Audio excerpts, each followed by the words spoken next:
Hello friends, आज हम एक ऐसी पोएम समझने वाले हैं जिसमें रात में पेड़ भागते हैं, खिड़कियां टूटती हैं और एक राइटर अपने कमरे में नेचर की आवाज़ों से घिर जाती है। Sounds crazy right? पर आप बस मुझे 10 मिनट दीजिए and you will understand everything.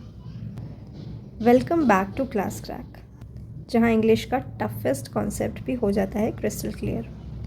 आज हम करने वाले हैं CBSE class 10 English poem 7 the trees का full explanation with literary revise. आप अगर इस चैनल पर नए हो तो प्लीज़ हमारे चैनल को सब्सक्राइब कीजिए एंड अगर आपको वीडियो अच्छी लगे एंड तक तो प्लीज़ वीडियो को लाइक ज़रूर कीजिए। आप एक रूम इमेजिन करो, रात का टाइम है, बाहर अंधेरा और कमरे की खिड़की के बाहर जो पेड़ हैं क्वाइटली खड़े।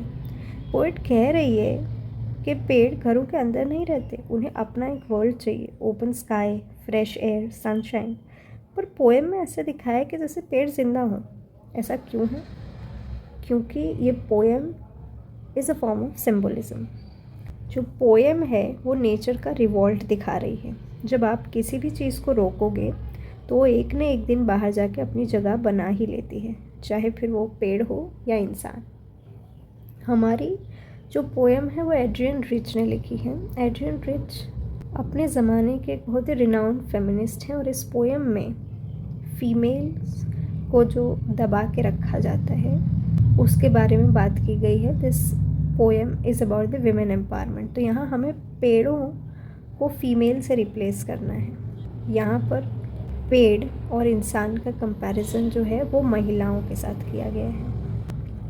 अब हम देखेंगे हर एक स्टैंजा का line by line explanation along with its hidden meaning. So the first stanza is, the trees inside are moving out into the forest that was empty all these days, where no bird could sit, no insect hide, no sun buried its feet in shadow. The forest that was empty all these nights will be full of trees by morning. Line by line meaning ये है कि हमारे घर के अंदर जो पेड़ थे जिन्हें हवा, पानी, सनलाइट कुछ नहीं मिल रहा था, वो हमारे इस बंद घर को छोड़ के अभी खुले फॉरेस्ट में जा रहे हैं। जो पेड़ हैं वो घर छोड़कर फॉरेस्ट में जा रहे हैं, लेकिन वो फॉरेस्ट में अभी तक पेड़ थे नहीं। वो फॉरेस्ट ऐसा है जहाँ अभी कोई पक्षी नहीं बैठ सकता, कोई इंसेक्ट छिप नहीं सकता, कोई सूरज की किरणें शैडो नहीं बना रही। There is nothing about that forest. लेकिन वो फॉरेस्ट कल सुबह तक पूरा पेड़ों से भर जाने वाला है। That is the literal meaning. अब हिडन मीनिंग की अगर हम बात करें तो यहाँ हमें पेड़ की जगह रखना है महिलाओं को। जो हमारी महिलाएं, as we all know, since the very early times, हमारा जो पूरा समाज है that is very male dominated and महिलाओं को हमेशा दबा के रखा गया है अपने घरों में।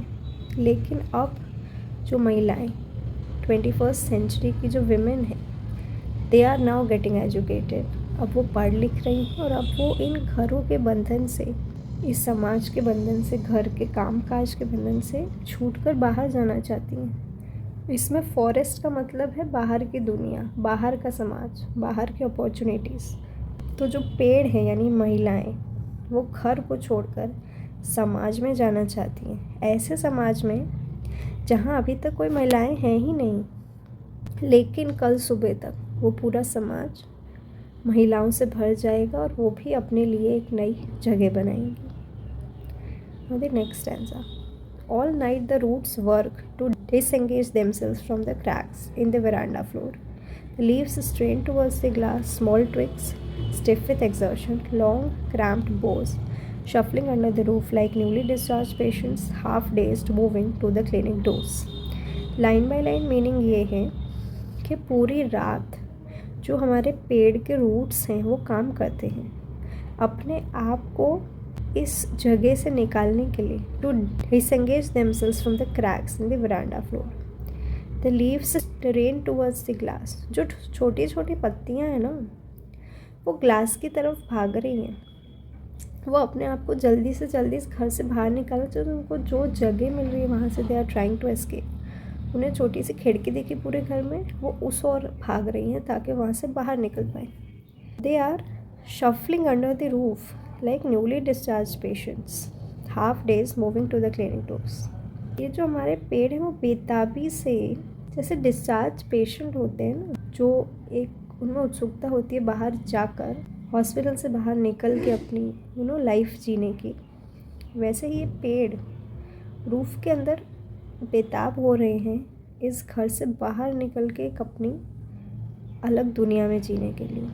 Now the hidden meaning is that बहुत सालों से जो महिलाएं हैं वो अपने आप को, ये जो घरों का बंधन है, जो सोसाइटल नॉर्म्स हैं, कस्टम्स हैं, रिचुअल्स हैं, उसमें से बाहर निकलने की कोशिश कर रही हैं। They are trying to disengage themselves from these customs, these rituals.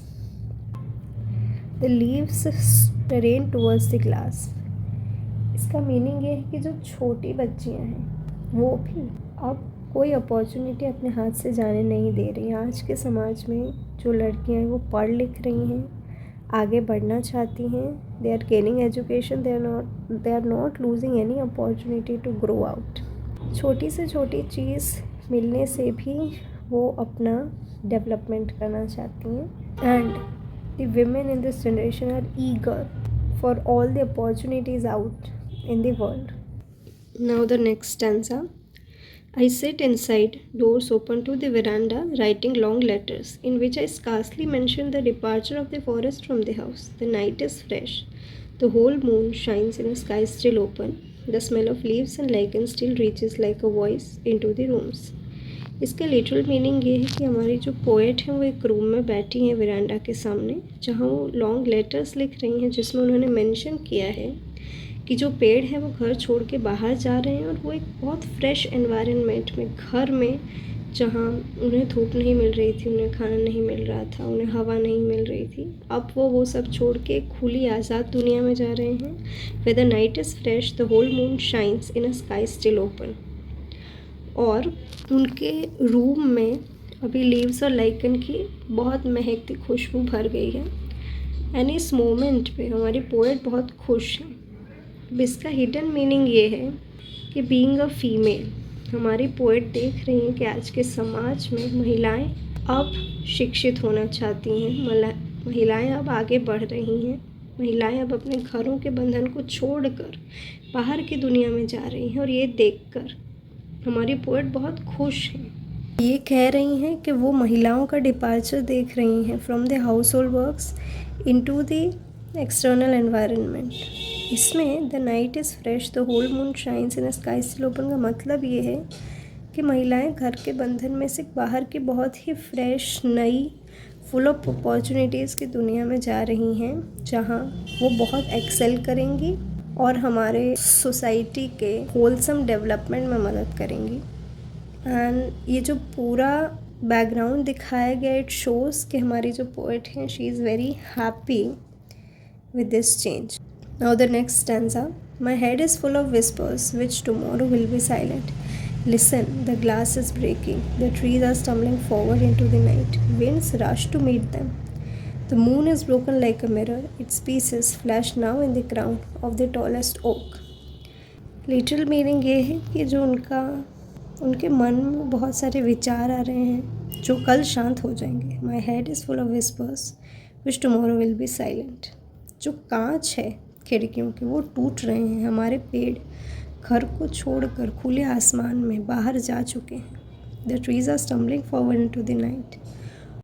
Moonlight है जो रात को मून की चमक है, वो भी ओक के पत्तियों की वजह से हर डायरेक्शन में स्प्रेड हो गई और पूरा एटमॉस्फेयर जगमगा उठा है.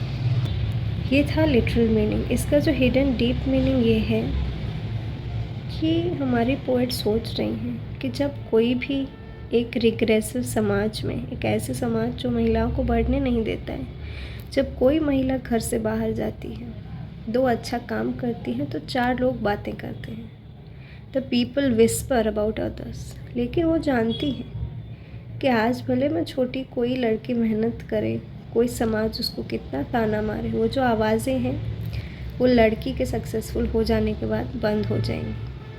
द ग्लास इज़ ब्रेकिंग का मतलब ये है कि अब जो लोगों का स्टीरियोटाइप मानसिकता थी कि महिलाएं कुछ नहीं कर सकती, वो जो एक दीवार थी, वो जो एक ग्लास की वॉल थी हमारे समाज में एक ख़राब सोच की, वो टूट रही है. The trees are stumbling forward into the night. अब जो विमेन है वो पढ़ लिख रही हैं, आगे बढ़ रही हैं, वो अपने राइट्स के प्रति जागरूक हैं, वो अपना हक डिमांड कर रही हैं और अचीव कर रही हैं। और साथ ही साथ जो दुनिया में अच्छे लोग हैं, दे आर वेलकमिंग देम। इसमें winds rush to meet them का यही मीनिंग है कि जो अच्छी हवाएं हैं, मीनिंग जो अच्छे लोग हैं इस दुनिया में, who pray for the well-being of others, are welcoming such females, and they believe in the equal rights of both gender. And the moon is broken like a mirror, its pieces flash now in the crown of the tallest oak.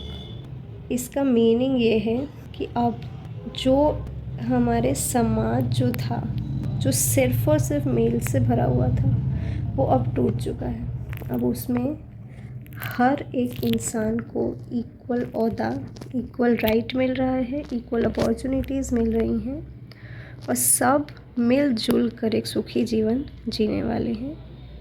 And this will lead to the wholesome development and progress of the society.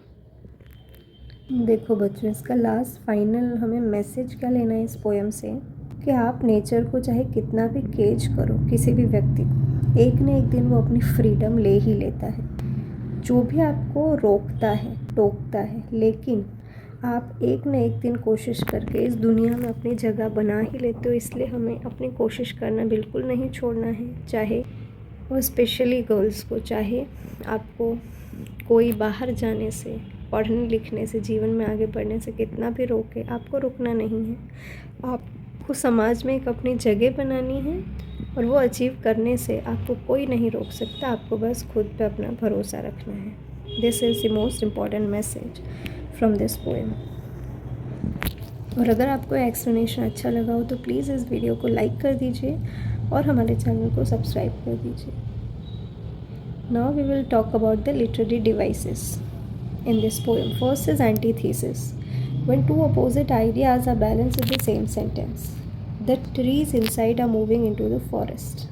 इसमें बताया कि जो अंदर की चीज़ है वो बाहर जा रही है। दो अपोजिट आइडियाज़ बताएं। Second is personification, giving human qualities to inanimate things. No sun bury its feet in shadow. The leaves strain towards the glass. The smell of leaves and lichen still reaches like a voice into the rooms. Winds rush to meet them. इसमें जो सन है उसको बताया गया कि उसके feet हैं, that is personification. The smell of leaves, smell को वॉइस से कंपेयर किया, that is personification. And winds rush to meet them, जो हवाएं हैं वो किसी से मिलने जा रही हैं, that is personification. Third is repetition, where no bird could sit, no insect hide, no sun bury its feet in shadow। इसमें नो शब्द का रिपीटेशन हो रहा है बार बार।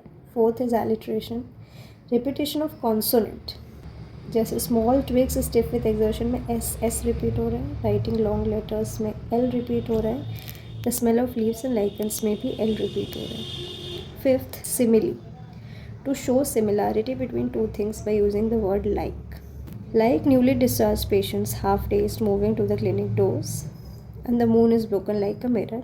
इसमें दो समान चीज़ों की बात की गई है लाइक शब्द का यूज़ करके। तो बच्चों ये था हमारे literary devices. So friends, I hope आपको इस पोएम का पूरा लाइन बाय लाइन मीनिंग और हिडन मीनिंग समझ में आ गया होगा। अगर आपको एक्सप्लेनेशन अच्छा लगा हो तो प्लीज़ हमारे वीडियो को लाइक कीजिए, इस वीडियो को शेयर कीजिए ज़्यादा से ज़्यादा अपने फ्रेंड्स के साथ।